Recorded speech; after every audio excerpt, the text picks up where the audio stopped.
Yo, what's up guys? Welcome back to this channel. In this quick tutorial I am going to show you on how to connect your Canva website to your GoDaddy domain.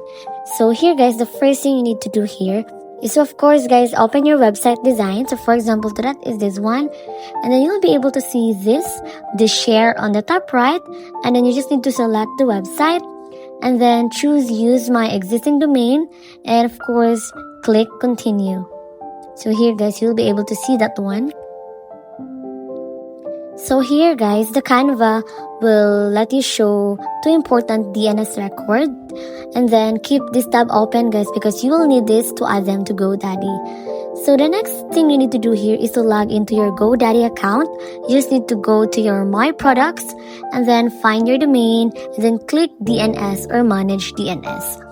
Then after that one guys, you just need to click add new record and then choose CNAME and then enter the details from the Canva, and of course do the same for the A record, then click save.